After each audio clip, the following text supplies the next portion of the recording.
Comenzaré diciendo que es cierto que si bien el pensamiento de Simón Rodríguez no atañe exclusivamente a una propuesta de integración, lo cierto es que buscando entre líneas, buscando entre su pensamiento, buscando entre su propuesta, vemos claramente una definición que arroja o nos lleva definitivamente a pensar de que, si no lo dice taxativamente, hay una propuesta dibujada acerca de la construcción en Latinoamérica, y que no era posible una Latinoamérica, o no era posible un nuevo mundo, como hablaba Simón Rodríguez, como hablaban incluso nuestros libertadores, si no nos acercábamos al conocimiento pleno de lo que nosotros somos. Y ello pasa, por supuesto, o necesariamente aterriza en el concepto pedagógico del hacer de pueblos, y porque al fin y al cabo nuestras luchas independentistas primordialmente pasaron por eso, primero por construir pueblos, y luego una propuesta de Simón Rodríguez, la construcción de nuestras nacionalidades. Y hablar de construcción de nacionalidades, necesariamente entonces tenemos que hablar de la apuesta pedagógica, primero para conocernos a nosotros mismos, y segundo para que a partir de ese conocimiento de nosotros mismos pudiéramos tener la amplitud en el pensamiento y en el discurso como para entendernos entre nosotros mismos. Si ya hablamos de las diferentes nacionalidades, hablamos de nuestra diversidad cultural, y a partir de ello construir entonces esta Latinoamérica como le llamaste San Martín, la patria grande, única posibilidad, corroborada hasta hoy, 200 años después, de que es la única posibilidad, por no decir que es el único escape que tenemos para liberarnos definitivamente de la opresión, muchas veces autoconstruida, pero también generada de los grandes centros del poder, como fue en aquel momento Europa, pero como lo es hoy Europa y los Estados Unidos. Hay tres propuestas centrales en este discurso de Simón Rodríguez. En primer lugar, cuando habla de liberación, y hablar de liberación, si nos retrotraemos a su discurso, a esta idea central, y venimos hoy en día, estamos hablando de que pasa primero porque nos despojemos definitivamente de la idea de que solamente el pensamiento generado en aquella Europa eurocéntrica, egoísta, expoliadora y colonialista era posible que nosotros construyésemos un discurso propio. De hecho, nuestros historiadores, hasta bien avanzado el siglo XX, seguían apostando a ello. En Venezuela ahí tenemos casos de escritores incluso que están vivos que aún siguen apostando a la superioridad del europeo y a la inferioridad manifiesta del negro y del indígena. De manera que yo creo que lo primero que tenemos que hacer es liberarnos nosotros mismos de esos demonios que se nos ha calado en los huesos como una fatalidad indeligable de nuestro futuro. Tenemos que comenzar también a pensar en nuestra propia capacidad, porque así ha sido históricamente, de que hemos sido capaces de construir nuestro propio discurso a partir de la vertebración de nuestras propias realidades, y que podemos ser capaces de liberarnos entonces del acoso eurocéntrico, de que no es posible actuar, pensar, accionar fuera de la socialdemocracia o fuera de la democracia cristiana, o fuera incluso del mismo pensamiento bolchevique, etc. De manera que yo creo que hoy en día, si pudiéramos hablar de cómo hacer buena la palabra y el discurso de Simón Rodríguez, de quienes le antecedieron y quienes le siguieron, hoy en día en Latinoamérica, ese proceso de liberación pasa precisamente por eso, despegarnos de los historiadores, así como ocurrió en Venezuela y en muchos países después de América del Sur liberados del yugo español, de que tuvimos que liberarnos de nuestros libertadores. El caso de nosotros, Páez, por ejemplo, es un caso emblemático, o un caso paradigmático, donde los venezolanos tuvimos después que Páez fue un luchador por nuestra independencia, tuvimos 40 años tratando de liberarnos de Páez. Y eso nos pasó también con la gente, con el pensamiento liberal que se forjó en nuestros países, y que, bueno, desgraciadamente, como lo decía, hasta bien entrado el siglo XX no pudimos liberarnos de ello. Pero es que hoy tenemos una lucha todavía pendiente, tenemos ese combate que dar. Es que definitivamente nosotros hemos sido capaces de construir un discurso propio, un pensamiento liberador, definitivamente, pero que poco a poco hacemos de ello. Basta, en nuestras escuelas hoy se dice, en el sistema educativo, que para entender el mundo, para entender lo que ocurrió en Venezuela, hay que comenzar a leer a Víctor Hugo, lo que se lee a Víctor Hugo. Después pasar, para entender nuestras propias locuras, hay que estudiar el Quijote.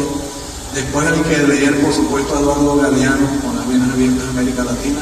Y de allá para acá, desde todo el cúmulo de lo que hay, porque desafortunadamente no hay un discurso que se contraponga a la crítica que se hace, por ejemplo, hoy en día en este mundo postmoderno, entre comillas, acerca del neoliberalismo.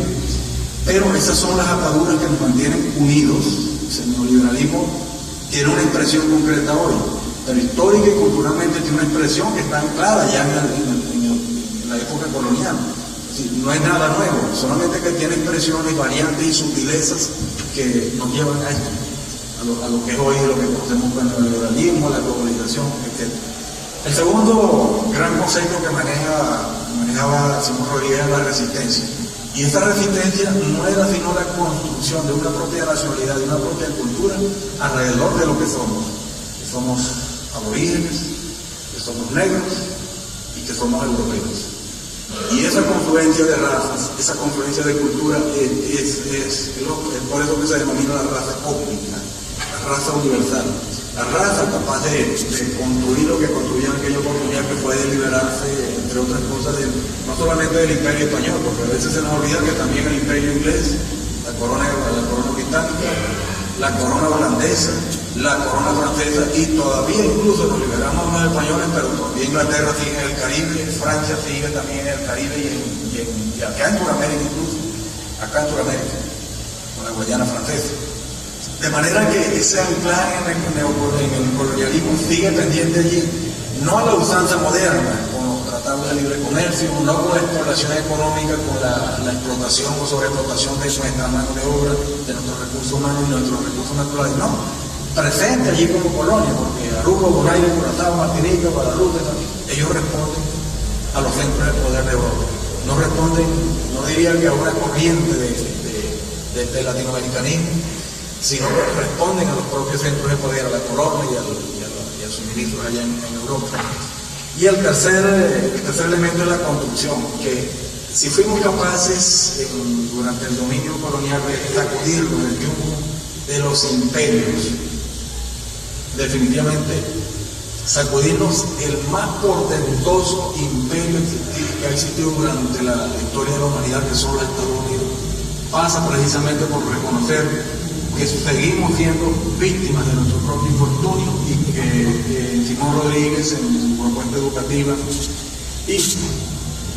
en consecuencia, a partir de esa construcción de nuestros procesos libertadores, encontramos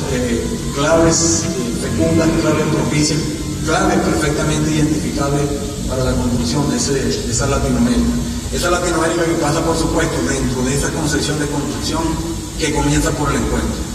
En realidad, seguimos siendo islas, seguimos siendo un archipiélago de nacionalidades, un archipiélago de culturas que tiene las más fenomenales potencialidades como no se encuentra en otro continente. En África son más de 60 lenguas. En Latinoamérica tenemos una y un derivado que es el portuñol. Más de 200 religiones diferenciadas entre unos monoteístas, politeístas, etc. encontramos en Asia y en África. En Latinoamérica, afortunadamente, nos entendemos todos en esa religión, ese sincretismo religioso que nos caracteriza. Pero lo más contentoso de esto es que la cultura es la misma. Definitivamente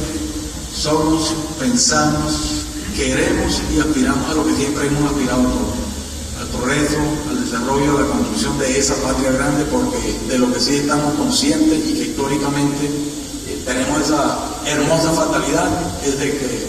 o nos unimos o vamos a perecer todos, viviendo todos en islas o en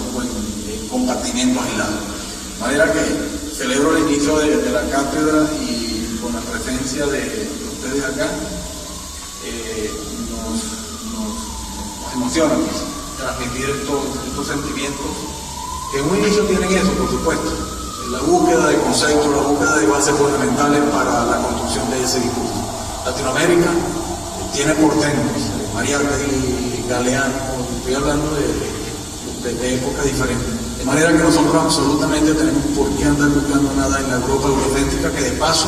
hoy se aleja más de Latinoamérica, o pareciera que hoy Europa incluso la Europa Latina está más lejos que nunca de esta Latinoamérica nuestra. Yo no sé si comenzar diciendo que en primer lugar deberíamos desechar el uso de Iberoamérica o Latinoamérica y llamarnos lo que somos, americanos, o indoamericanos o aborígenes americanos, pero no más Latinoamérica ni más Iberoamérica, porque definitivamente no es que nos duela que no nos quieran,